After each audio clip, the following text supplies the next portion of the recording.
So let's start with the face reading of Shri Ratan Tata ji. He is a legend.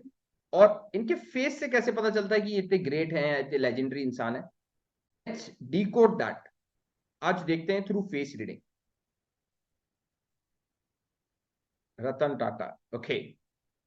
So how many of you, before I start, let me know in the chat box, how many of you are big fans of Ratan Tata? आप में से कितने लोग रतन टाटा को बहुत प्यार करते हैं? Type I in the chat box.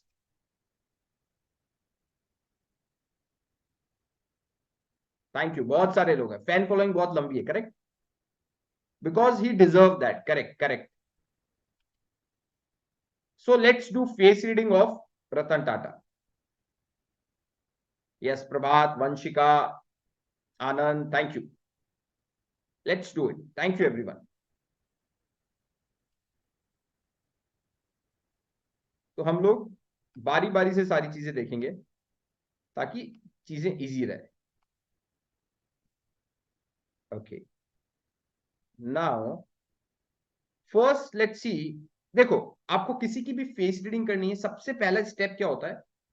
हर इंसान के फेस में कुछ ऐसे फीचर्स होते हैं जो बहुत अलग हटके होते हैं, ऊपर उठे हुए होते हैं, एक्सेप्शनल होते हैं.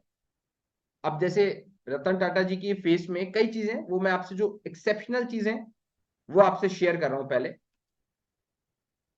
First three.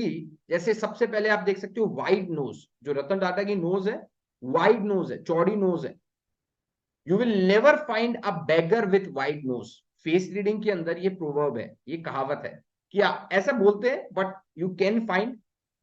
बट मोस्टली आप देखोगे कोई भी आपको जो बेगर है वो वाइड नोज वाला नहीं मिलेगा. उसका कारण क्या है? Wide nose means good wealth. आपकी वेल्थ अच्छी है. अगर वाइड नोज के साथ आपके नॉस्ट्रिल नहीं दिख रहे हैं, जैसे रतन टाटा का आप फेस देख रहे हैं, नोज वाइड है, नॉस्ट्रिल नहीं दिख रहे, मतलब ये अपना इन्वेस्टमेंट भी बहुत अच्छा करते हैं.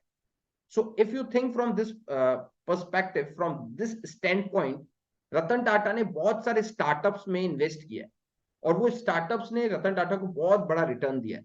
बहुत सारे स्टार्टअप्स में इन्वेस्ट किया है. इससे ये पता था कि अपने फाइनेंसिस को बहुत अच्छे मैनेज करते हैं, पैसा बहुत ज्यादा बहा नहीं देते एकदम से, बहुत ज्यादा स्पेंड नहीं कर सकते क्योंकि नॉस्ट्रल हिडन है, दिखते नहीं है नॉस्ट्रल ज्यादा. साथ में वाइड नोज है. ये दोनों फीचर अच्छी वेल्थ की निशानी है और अच्छे फाइनेंशियल मैनेजमेंट की एक रिफ्लेक्शन है. Now let's see second thing, bushy eyebrows. ये भी बहुत एक्सेप्शनल है इनके फेस में. अगर आप रतन टाटा की आईब्रोज देखोगे तो बहुत बुशी है, बहुत बिखरी हुई है. और एक चीज और है इन आईब्रोज में, मैं आपको 7 थिंग्स बोला है, 7 थिंग्स दिखा रहा हूं, बट साथ में और चीजें भी आपको बताता जाऊंगा. बुशी आईब्रोज है मतलब बाल बहुत ज्यादा बिखरे हुए हैं आईब्रोज में. इसके साथ में आईब्रोज लंबी भी है. आंखें जहां पे आईज खत्म हो रही है उसके बाद तक आईब्रोज जा रही है. इसका मीनिंग क्या होता है? ये लोग ब्यूटी लवर्स होते हैं. एक बात ये. साथ में अगर बुशी आईब्रोज है तो इसका एक बहुत ही सिंपल एक वर्ड में मैं आपको बोलूं, बहुत ही स्टबबॉर्ननेस दिखाती है ये चीज, जिद्दी.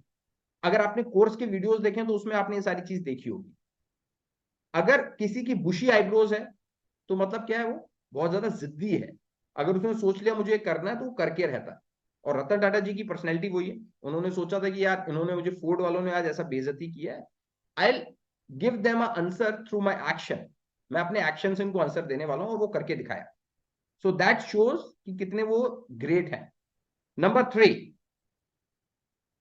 या बिगर लोअर लिप. अगर आप रतन टाटा का फेस देखेंगे तो जो लोअर लिप है वो ज्यादा बड़ा है, ज्यादा फूला हुआ है अपर लिप के कंपैरिजन में. ऐसे इंसान थोड़े ज्यादा लॉजिकल होते हैं. इमोशंस इनके अंदर होते हैं मगर ज्यादा डोमिनेटिंग जो होते हैं वो लॉजिक इन पे ज्यादा डोमिनेटिंग होता है.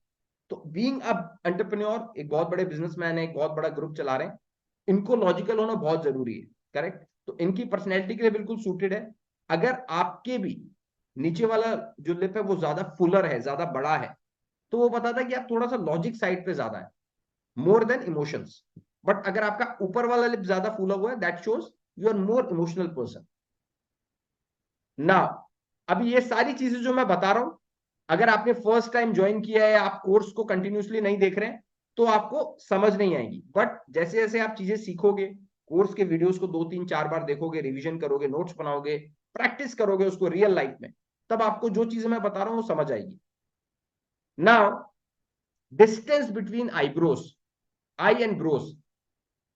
आई एंड ब्रोज का मीनिंग क्या है? ये आपकी आई है और ये आईब्रोज है, इसके बीच में डिस्टेंस बिल्कुल नहीं है। How many of you can see this? कितने लोग आप में से देख सकते हैं रतन टाटा की आईब्रोज और आईज में बिल्कुल भी डिस्टेंस नहीं है, गैप नहीं है?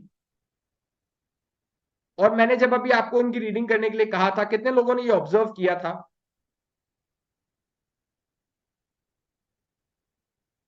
Okay, Vanshika, Narayan,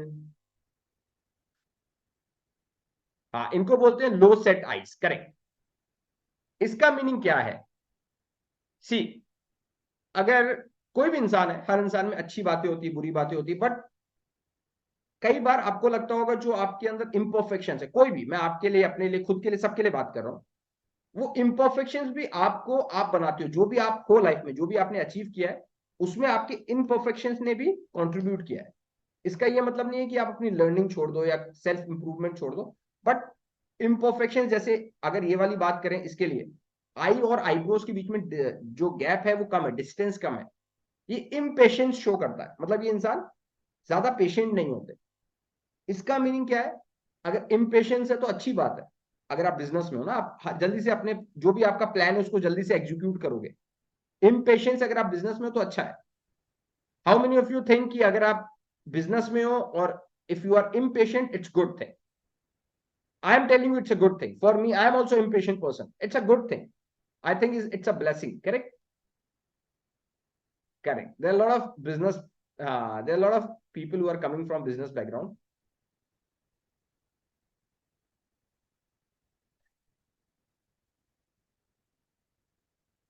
Yes, KK. And so the nature also changes. Yes, correct. Correct, Mandakini. Now, number 5. Long and thick eyebrows, ये मैंने आपको ऑलरेडी ऊपर बता दिया। इनकी लॉन्ग एंड थिक आईब्रोज है। अच्छा, थिक आईब्रोज है, मैंने लॉन्ग का आपको बताया था, थिक आईब्रोज है, यू नो द मीनिंग। अगर आईब्रोज थिक है तो मीनिंग क्या होता है? मतलब ये डिटेल ओरिएंटेड लोग हैं। मतलब रतन टाटा है कि कोई भी अगर चीज इनको करनी है तो पहले उसकी डिटेल में चले जाते होंगे, देख लेते होंगे क्या क्या क्या है, कैसे कैसे करना है, उसके बाद एग्जीक्यूशन करते होंगे, तो ये अच्छी बात है। अब एक चीज और है, थिन और थिक आईब्रोज दोनों की अपनी पर्सनैलिटी ट्रेट है, दोनों अच्छे हैं। इसका कहीं भी ये मीनिंग नहीं है कि अगर रतन टाटा की थिक है और आपकी थिन है तो आप उतने सक्सेसफुल नहीं हो सकते। आप भी उतने सक्सेसफुल हो सकते हैं, बहुत सारी पॉसिबिलिटीज है आपके अंदर। बट आपकी पर्सनैलिटी, बेसिक पर्सनैलिटी क्या है, उसको आपको समझना जरूरी है। तो जो चीजें मैं आपको बताता हूँ उसको आप अपने फेस पर चेक करा करो कि यार मेरे फेस में ये क्या है, मेरे फेस में कैसा है, मेरा अपर लिप कैसा है, मेरी आईब्रोज कैसी है। जो चीजें बताता हूँ उसको अपने फेस पे चेक करो। Then number 6, highly prominent lines on cheeks. मैं इन लाइंस की बात कर रहा हूं। ये जो लाइंस है, if you can observe, nose से कुछ लाइंस आई हैं और वो नीचे तक जा रही है और बहुत प्रोमिनेंट है।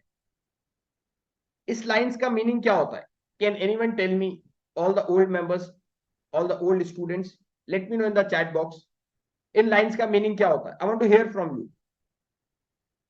ऑसम, विनोद ऋषि जी, बहुत अच्छी बात है। इसका मीनिंग क्या होता है?